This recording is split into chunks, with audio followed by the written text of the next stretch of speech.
अब जरा आपको मैप की मदद से भी समझाएंगे, लेकिन उससे पहले अब तक की जो सूरत हाल है वो आपको बता देते हैं। ईरान ने यमन, इराक और लबनान से इसराइल पर मिसाइल दागे हैं। गैर मुल्की मीडिया के मुताबिक यमन ने हौसी बागियों और शाम में ईरानी प्रॉक्सीज ने बैक वक्त हमला किया है। शाम और इसराइल के दरमियान 318 किलोमीटर का फासला है। यमन और इसराइल के दरमियान 2271 किलोमीटर का नाज़ीन फासला है। और इसके साथ साथ अगर बात की जाए तो इराक और इसराइल के दरमियान 1079 किलोमीटर का फासला है। ये आप वो मैप देख रहे हैं, आपको बताया, लेकिन इससे पहले जरा हम इस नक्शे को समझ लेते हैं, उसके बाद आपको बताते हैं कि ये अटैक्स किस जगह से कहां से और किस रूट किए गए हैं। सबसे पहले ये इसराइल है नाज़रीन, ये हम आपको यहां पर सर्कल की मदद से समझाएंगे ताकि बेहतर अंदाजा हो सके चीज़ों को समझने में। ये इसराइल है और इसके साथ जॉर्डन है, लबनान है, सीरिया है, इराक है, कुवैत है और ईरान ये है। ईरान का और इसराइल का फासला काफ़ी ज़्यादा है। ईरान ने जितने भी अटैक्स किए वो दीगर 4 मुल्कों से किए, डायरेक्ट ईरान से कोई भी मिसाइल नहीं दागा किया। इसके साथ साथ ये यमन, सऊदी अरब और यूएई और ओमान है।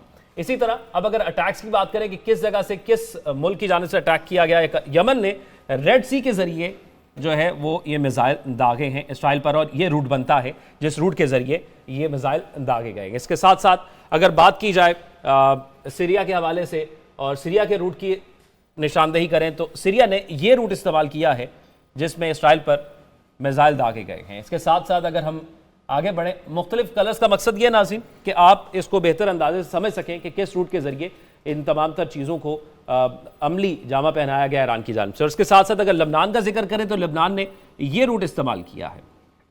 इसके बाद अगर आगे बढ़ते हैं, और क्योंकि 4 मुख्तलिफ मुल्कों से ये अटैक किया गया था, इराक चौथा मुल्क था जिसकी जानिब से मिसाइल दागे गए थे, और ईरान ने अपने हामी ग्रुपों के जरिए इन 4 ममालिक से इसराइल पर अटैक किया था।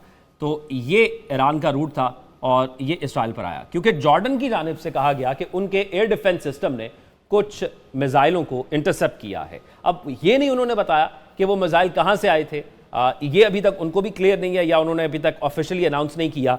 तो इससे ये वाज़ेह होता है कि इराक ने जॉर्डन का रास्ता इस्तेमाल किया है। लेकिन ये जो मिसाइल दागे गए हैं इसराइल के पास, क्योंकि 4 किस्म के एयर डिफेंस सिस्टम है, अपने नाज़रीन को वो 4 किस्म के एयर डिफेंस सिस्टम के हवाले से भी आगाह करेंगे, लेकिन उन 4 एयर डिफेंस सिस्टम की वजह से तकरीबन 90% के करीब जो मिसाइल थे वो इंटरसेप्ट कर दिए गए हैं। दी एरो सबसे पहला दिफाई सिस्टम है इसराइल के पास, और ये दिफाई निज़ाम जो है ये लॉन्ग रेंज मिसाइल हमलों को नाकाम बना सकता है। और यमन से दागे गए बेशतर मिसाइल, यानी जो आपको ये रूट दिखाया गया है, यमन से जो बेशतर मिसाइल दागे गए थे, इसी सिस्टम ने उनको नाकाम बनाया है। इसके बाद दूसरे सिस्टम की बात करें तो ये डेविड स्लंग सिस्टम है, ये middle range missile defence system है। और लबनान से, यानी लबनान से जो हौसियों की जानिब से मिसाइल दागे गए थे, इस मिडल रेंज मिसाइल सिस्टम ने इसकी मदद से कबल अज़ वक्त पता चला और इसराइल का जो ये सिस्टम था इसकी वजह से ये नाकाम हुआ। और पैट्रियट की अगर बात करें तो ये इसराइल का सबसे पुराना एयर डिफेंस सिस्टम है। ये तमाम जंगी जहाज़ों और ड्रोन्स को मारने की सकत रखता है और ये भी इसराइल के अंदर नस्ब है। आयरन डोम, जिसका तज़किरा आप पहले भी सुनते रहे हैं, और ख़ास तौर पर यह तज़किरा तब भी आया जबकि फ़लस्तीन की जानिब से इसराइल पर अटैक किया गया था। आयरन डोम हाल में फ़ाल होने वाला डिफेंस सिस्टम है, लेकिन इसराइली हुकूमत के मुताबिक इसकी कामयाबी 90% तक है। तो ये नाज़रीन खित्ते की सूरत हाल थी। यही बात अभी हम मलिया लोधी साहिबा से भी कर रहे थे कि अगर ईरान ने अटैक किया है और इस खित्ते के अंदर 4 ऐसे ममालिक हैं जहाँ पर उनके हामी ग्रुप मौजूद हैं जो कि उनको सपोर्ट कर रहे हैं, तो ये वो सूरत